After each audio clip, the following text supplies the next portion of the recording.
Hi, this is Todd with Advanced GSA. Today I would like to go over why a small business would want a GSA schedule. Now, if we look at the numbers overall, it's pretty daunting for the number of firms that actually go forward with the GSA schedule. Of the roughly 5 million small businesses in the United States that have employees, it's really about 12,500 that have gone forward or gone through the processes of obtained a GSA schedule contract. So it's a very, very small group of companies that have actually bothered to go through the process and get set up with the GSA schedule. Those companies, on average, do about $1.3 million a year in sales from their GSA schedule. It is a tremendous opportunity, however, it isn't for everybody. One of the things to remember about the GSA schedule system is that it actually provides your firm with what's called a contracting vehicle. And what's important about a contracting vehicle is it's very difficult for someone in the federal space to buy from a small business unless there's something in place that gives them the ability to do so. Because, the government has lots of regulations when it comes to purchasing, and that's to keep the playing field level and to make it so that the taxpayers are getting value for the dollars that are spent on their behalf. It's very important that FAR is complied with. And so what a GSA schedule does is it provides a government-wide vehicle that makes it so a federal buyer can purchase from your company. Otherwise, they might have to put the contract out for bid. On very, very small scales, they can direct award contracts by purchasing things under $10,000.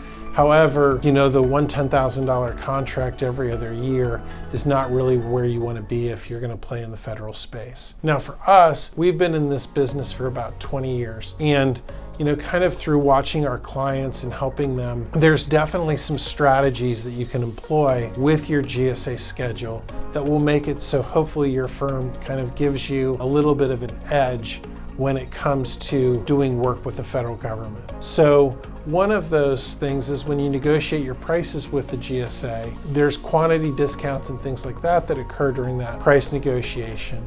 But also you kind of have to keep in mind, you want to protect your prices, and obviously you're bound by the GSA to sell at the lowest price you've offered in the commercial marketplace to the federal government at that quantity. However, the flip side is that you do want to be able to gain access to business, so you do have to be cognizant of what your competition's charging in that space. Additionally, when you put your products on GSA Advantage, you want to make sure they have clear descriptions and pay close attention to the details you're providing, so that when a federal employee is using search terms in their GSA Advantage system, that your products are coming up. Your price catalog, you want to make sure that that's very clear as to what someone's getting, so that they can make comparisons to other firms with your firm, and that will help your firm. Following the proper procedures there will make it so that your pricing catalog is one where they'll do the comparison for their market research when they're trying to find applicable vendors for procurement. Another important element of a GSA schedule that we find is that there's the synergy that takes place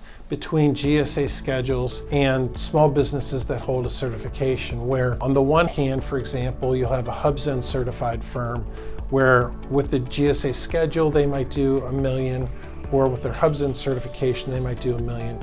But combined, when you add the two together, the average for those firms is $3 million. Now, a lot of that is because when a federal procurement officer goes to do their market research, what they'll do is they'll say, okay, I need to find a HubZone firm for this procurement, and they'll go to the GSA schedule system. They typically don't go to sam.gov to research and find HubZone firms, because the GSA in their mind is pre-vetted vendors, because the GSA schedule has already performed that task for them. So that's where they go to do their market research. They may not buy off the GSA schedule system, but they'll contact that HubZone firm and say, hey, we would really like you to bid on this, or maybe we can sole source this to you, or set aside a contract to you. Whatever it is with that small business, the GSA schedule helps to make that boost. Then what we see with our clients is, they get their initial contracts. Usually they're focused on a small number of agencies, not playing the entire field. And then they'll gain some past performance.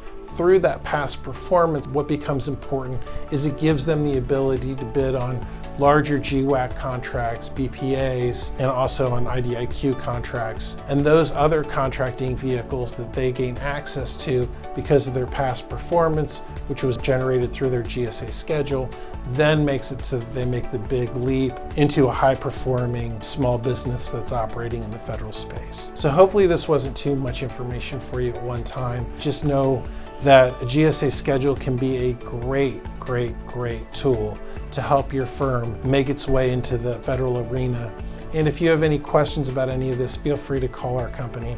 We're more than happy to do a consultation with you to help you kind of put those pieces together so that your firm can make a successful launch into the federal marketplace. Thanks, and click the subscribe button below if you found this information useful.